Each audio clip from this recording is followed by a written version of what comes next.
Harry Potter and the Order of the Phoenix, Chapter 7, The Ministry of Magic. Harry awoke at 5:30 the next morning, as abruptly and completely as if somebody had yelled in his ear. For a few moments he lay immobile, as the prospect of the disciplinary hearing filled every tiny particle of his brain. Then, unable to bear it, he leaped out of bed and put on his glasses. Mrs. Weasley had laid out his freshly laundered jeans and t-shirt at the foot of his bed. Harry scrambled into them. The blank picture on the wall sniggered. Ron was lying sprawled on his back with his mouth wide open, fast asleep. He did not stir as Harry crossed the room, stepped out onto the landing, and closed the door softly behind him. Trying not to think of the next time he would see Ron, when they might no longer be fellow students at Hogwarts, Harry walked quietly down the stairs, past the heads of Kreacher's ancestors, and down into the kitchen. He had expected it to be empty, but when he reached the door, he heard the soft rumble of voices on the other side. He pushed it open and saw Mr. and Mrs. Weasley, Sirius, Lupin, and Tonks, sitting there almost as though they were waiting for him. All were fully dressed except Mrs. Weasley, who was wearing a quilted purple dressing gown. She leaped to her feet the moment Harry entered. "Breakfast," she said, as she pulled out her wand and hurried over to the fire. Morning, Harry," yawned Tonks. Her hair was blonde and curly this morning. "Sleep all right?" "Yeah," said Harry. "I've been up all night," she said with another shuddering yawn. "Come and sit down." She drew out a chair, knocking over the one beside it in the process. "What do you want, Harry?" Mrs. Weasley called. "Porridge? Muffins? Kippers? Bacon and eggs? Toast?" Just toast, thanks," said Harry. Lupin glanced at Harry, then said to Tonks, "What were you saying about Scrimgeour?" "Oh, yeah, well, we need to be a bit more careful. He's been asking Kingsley and me funny questions." Harry felt vaguely grateful that he was not required to join in the conversation. His insides were squirming. Mrs. Weasley placed a couple of pieces of toast and marmalade in front of him. He tried to eat it, but it was like chewing carpet. Mrs. Weasley sat down on his other side and started fussing with his t-shirt, tucking in the label and smoothing out the creases across his shoulders. He wished she wouldn't. "And I'll have to tell Dumbledore I can't do night duty tomorrow. I'm just too tired," Tonks finished, yawning hugely again. "I'll cover for you," said Mr. Weasley. "I'm okay. I've got a report to finish anyway." Mr. Weasley was not wearing wizard's robes, but a pair of pinstripe trousers and an old bomber jacket. He turned from Tonks to Harry. "How are you feeling?" Harry shrugged. "It'll all be over soon," Mr. Weasley said bracingly. "In a few hours' time you'll be cleared." Harry said nothing. "The hearing's on my floor, in Amelia Bones's office. She's head of the Department of Magical Law Enforcement and the one who'll be questioning you." "Amelia Bones is okay, Harry," said Tonks earnestly. "She's fair. She'll hear you out." Harry nodded, still unable to think of anything to say. "Don't lose your temper," said Sirius abruptly. "Be polite and stick to the facts." Harry nodded again. "The law's on your side," said Lupin quietly. "Even underage wizards are allowed to use magic in life-threatening situations." Something very cold trickled on the back of Harry's neck. For a moment he thought someone was putting a disillusionment charm on him. Then he realized that Mrs. Weasley was attacking his hair with the wet comb. She pressed hard on the top of his head. "Doesn't it ever lie flat?" she said desperately. Harry shook his head. Mr. Weasley checked his watch and looked up at Harry. "I think we'll go now," he said. "We're a bit early, but I think you'll be better off at the ministry than hanging around here." Okay, said Harry automatically, dropping his toast and getting to his feet. You'll be all right, Harry, said Tonks, patting him on the arm. Good luck, said Lupin. I'm sure it will be fine. And if it's not, said Sirius grimly, I'll see to Amelia Bones for you. Harry smiled weakly. Mrs. Weasley hugged him. We've all got our fingers crossed, she said. Right, said Harry. Well, see you later then.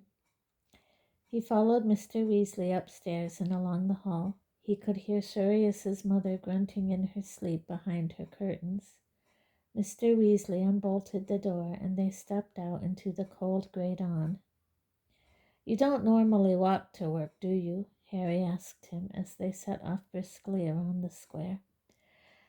No, I usually apparate, said Mr. Weasley, but obviously you can't, and I think it's best we arrive in a thoroughly non-magical fashion. Makes a better impression, given what you're being disciplined for. Mr. Weasley kept his hand inside his jacket as they walked. Harry knew it was clenched around his wand. The run-down streets were almost deserted, but when they arrived at the miserable little underground station, they found it already full of early morning commuters. As ever, when he found himself in close proximity to Muggles going about their daily business, Mr. Weasley was hard put to contain his enthusiasm. Simply fabulous, he whispered, indicating the automatic ticket machines. Wonderfully ingenious. They're out of order, said Harry, pointing at the sign. Yes, but even so, said Mr. Weasley, beaming at them fondly. They bought their tickets instead from a sleepy-looking guard. Harry handled the transaction, as Mr. Weasley was not very good with Muggle money. And 5 minutes later they were boarding an underground train that rattled them off towards the center of London. Mr. Weasley kept anxiously checking and rechecking the underground map above the windows. 4 more stops, Harry. 3 stops left now. 2 stops to go, Harry. They got off at a station in the very heart of London and were swept from the train in a tide of besuited men and women carrying briefcases. Up the escalator they went, through the ticket barrier.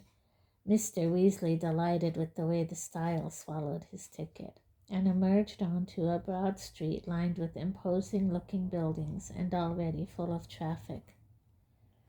Where are we?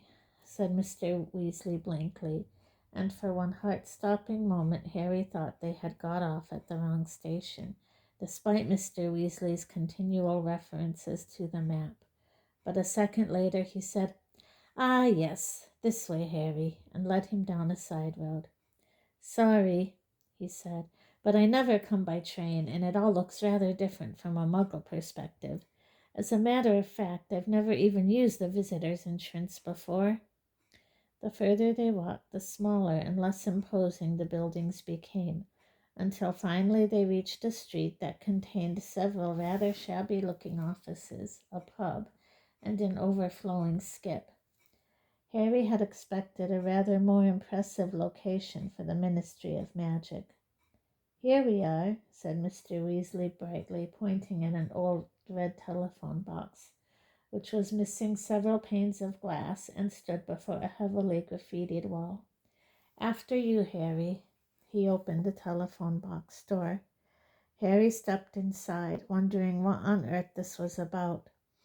Mr. Weasley folded himself in beside Harry and closed the door. It was a tight fit. Harry was jammed against the telephone apparatus, which was hanging crookedly from the wall, as though a vandal had tried to rip it off. Mr. Weasley reached past Harry for the receiver. Mr. Weasley, I think this might be out of order too, Harry said. No, I'm sure it's fine, said Mr. Weasley, holding the receiver above his head and peering at the dial. Let's see. 6. He dialed the number. 2, 4, and another 4, and another 2. As the dial whirred smoothly back into place, a cool female voice sounded inside the telephone box. not from the receiver in Mr. Weasley's hand, but as loudly and plainly as though an invisible woman were standing right beside them. "Welcome to the Ministry of Magic. Please state your name and business." Said Mr. Weasley, clearly uncertain whether or not he should talk into the receiver. He compromised by holding the mouthpiece to his ear. "Arthur Weasley, Misuse of Muggle Artifacts Office, here to escort Harry Potter, who has been asked to attend a disciplinary hearing." "Thank you," said the cool female voice. "Visitor, please take the badge and attach it to the front of your robes." There was a click and a rattle, and Harry saw something slide out of the metal chute where returned coins usually appeared. He picked it up. It was a square silver badge with "Harry Potter Disciplinary Hearing" on it. He pinned it to the front of his t-shirt as the female voice spoke again. "Visitor to the Ministry, you are required to submit to a search and present your wand for registration at the security desk, which is located at the far end of the atrium." The floor of the telephone box shuddered. They were sinking slowly into the ground. Harry watched apprehensively as the pavement seemed to rise up past the glassed windows of the telephone box until darkness closed over their heads. Then he could see nothing at all. He could hear only a dull grinding noise as the telephone box made its way down through the earth. After about a minute, though it felt much longer to Harry, a chink of golden light illuminated his feet, and widening, rose up his body until it hit him in the face, and he had to blink to stop his eyes watering. "The Ministry of Magic wishes you a pleasant day," said the woman's voice. The door of the telephone box sprang open, and Mr. Weasley stepped out of it, followed by Harry, whose mouth had fallen open. They were standing at one end of a very long and splendid hall with a highly polished dark wood floor. The peacock blue ceiling was inlaid with gleaming golden symbols that kept moving and changing like some enormous heavenly notice board. The walls on each side were paneled in shiny dark wood and had many gilded fireplaces set into them.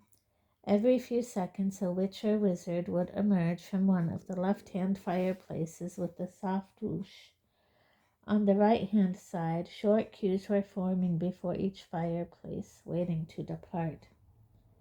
Halfway down the hall was a fountain. A group of golden statues, larger than life-size, stood in the middle of a circular pool.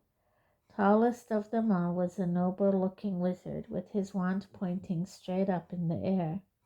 Grouped around him were a beautiful witch, a centaur, a goblin, and a house elf. The last three were all looking adoringly up at the witch and wizard. Glittering jets of water were flying from the ends of their wands, the point of the centaur's arrow, the tip of the goblin's hat, and each of the house elf's ears, so that the tinkling hiss of falling water was added to the pops and cracks from the apparatus and the clatter of footsteps as hundreds of witches and wizards, most of whom were wearing glum early morning looks, strode towards a set of golden gates at the far end of the hall. "This way," said Mr. Weasley. They joined the throng, wending their way between the ministry workers, some of whom were carrying tottering piles of parchment, others battered briefcases, still others were reading the Daily Prophet while they walked.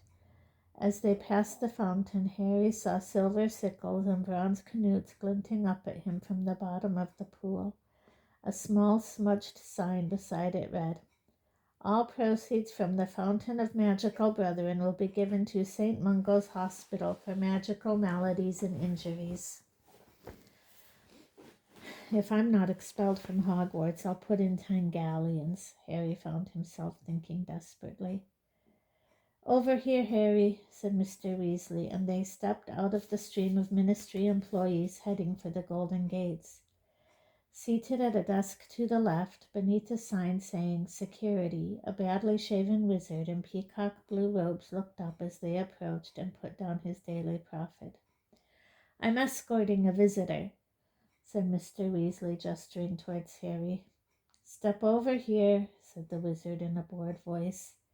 Harry walked closer to him, and the wizard held up a long golden rod, thin and flexible as a car aerial, and passed it up and down Harry's front and back. "Wand," grunted the security wizard at Harry, putting down the golden instrument and holding out his hand. Harry produced his wand. The wizard dropped it on to a strange brass instrument, which looked something like a set of scales with only one dish. It began to vibrate. A narrow strip of parchment came speeding out of a slit in the base. The wizard tore this off and read the writing on it. 11 inches, phoenix feather core, been in use 4 years. That correct?" "Yes," said Harry nervously. "I keep this," said the wizard, impaling the slip of parchment on a small brass spike. "You get this back," he added, thrusting the wand at Harry. "Thank you." "Hang on," said the wizard slowly. His eyes had darted from the silver visitor's badge on Harry's chest to his forehead. "Thank you, Eric," said Mr. Weasley firmly, and grasping Harry by the shoulder, he steered him away from the desk and back into the stream of wizards and witches walking through the golden gates. Jostled slightly by the crowd, Harry followed Mr. Weasley through the gates into the smaller hall beyond, where at least 20 lifts stood behind wrought golden grills. Harry and Mr. Weasley joined the crowd around one of them. Nearby stood a big bearded wizard holding a large cardboard box which was emitting rasping noises. "All right, Arthur," said the wizard, nodding at Mr. Weasley. "What have you got there, Bob?" asked Mr. Weasley, looking at the box. "We're not sure," said the wizard seriously. "We thought it was a bog-standard chicken until it started breathing fire. Looks like a serious breach of the ban on experimental breeding to me." With the great jangling and clattering, a lift descended in front of them. The golden grill slid back, and Harry and Mr. Weasley stepped into the lift with the rest of the crowd, and Harry found himself jammed against the back wall. Several witches and wizards were looking at him curiously. He stared at his feet to avoid catching anyone's eye, flattening his fringe as he did so. The grills slid shut with a crash, and the lift ascended slowly, chains rattling, while the same cool female voice Harry had heard in the telephone box rang out again. "Level 7, Department of Magical Games and Sports, incorporating the British and Irish Quidditch League headquarters, official Gobstones Club, and Ludicrous Patent's office." The lift doors opened. Harry glimpsed an untidy-looking corridor with various posters of Quidditch teams tacked lopsidedly on the walls.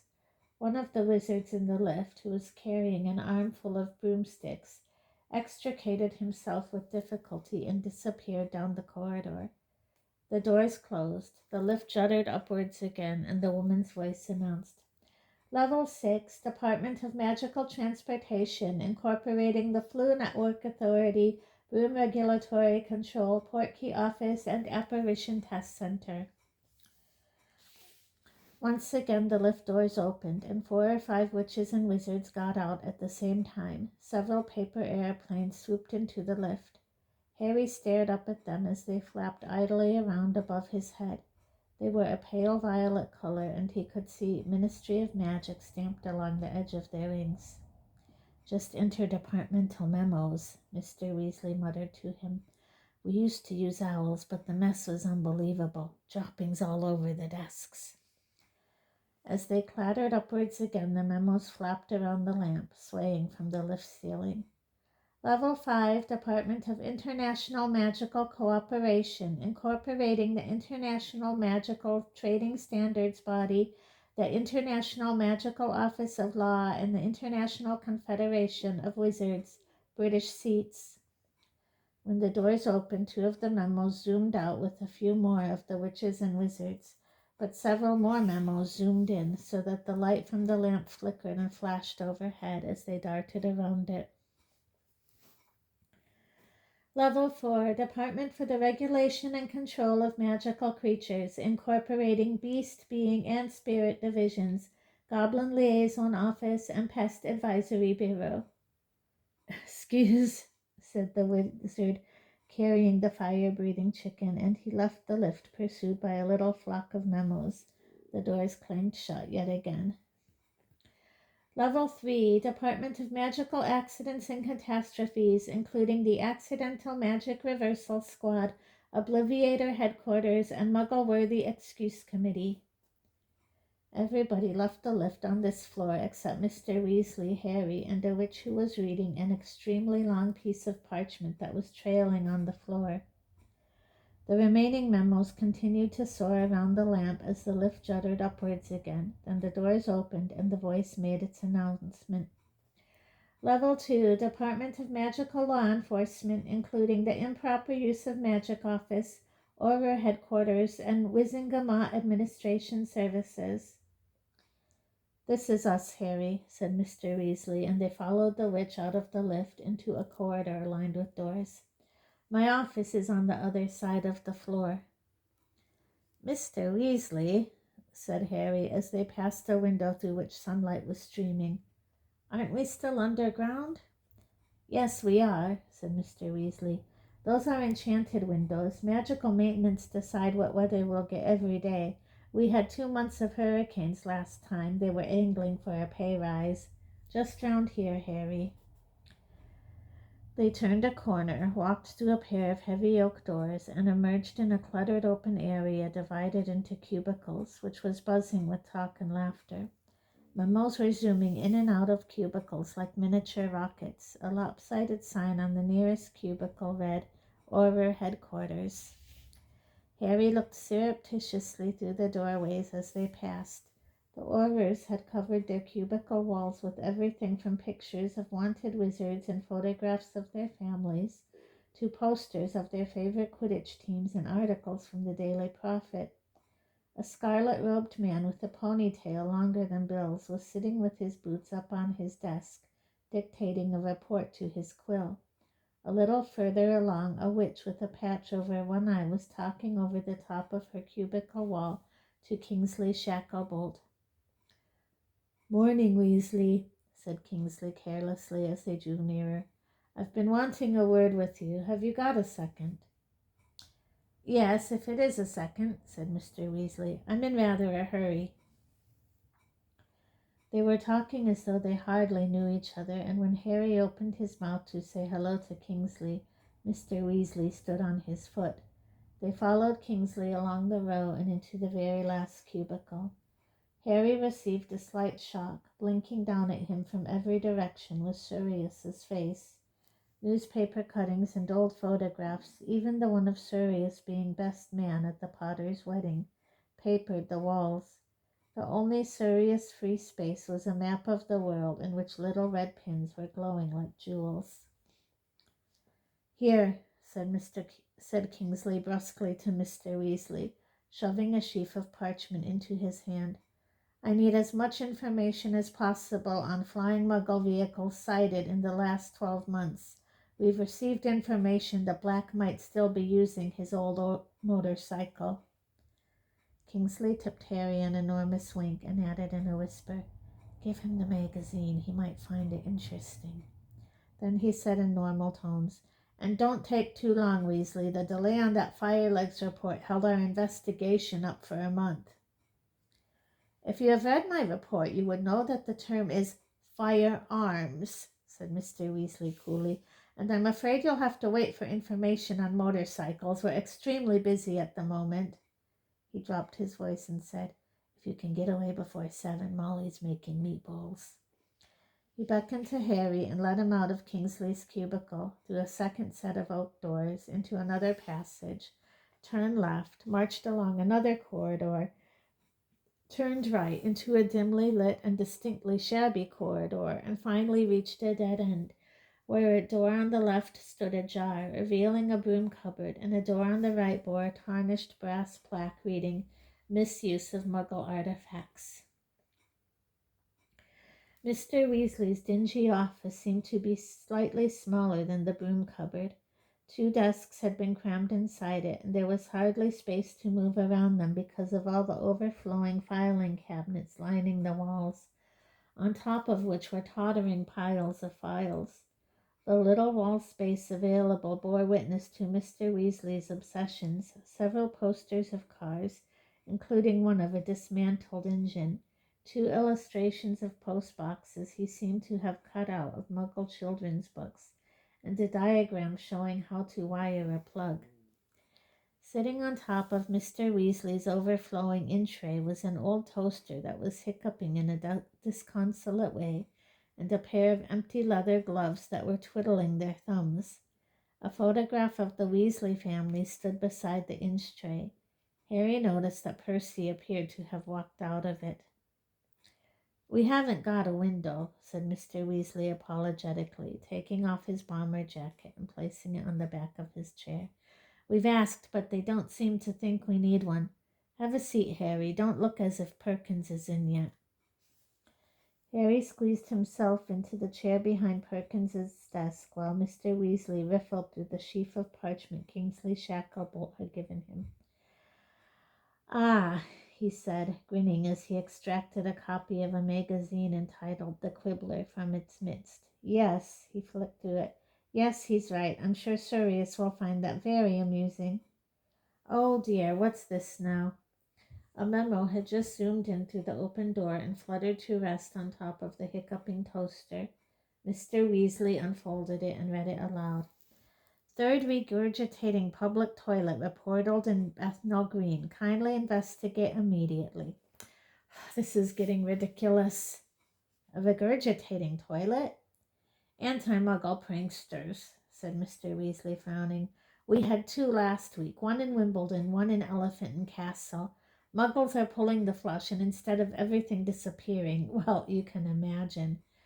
The poor things keep calling in those Pumbles, I think they're called. You know, the one who mend pipes and things. Plumbers? Exactly, yes, but of course they're flummoxed. I only hope we can catch whoever's doing it." "Will it be Aurors who catch them?" "Oh no, this is too trivial for Aurors. It'll be the ordinary magical law enforcement patrol. Ah, Harry, this is Perkins."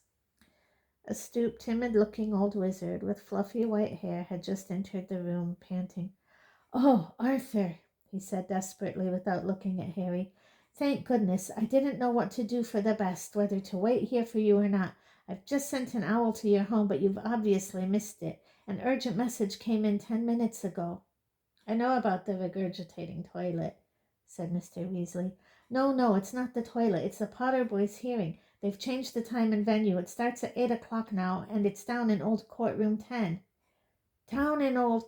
But they told me... Merlin's beard!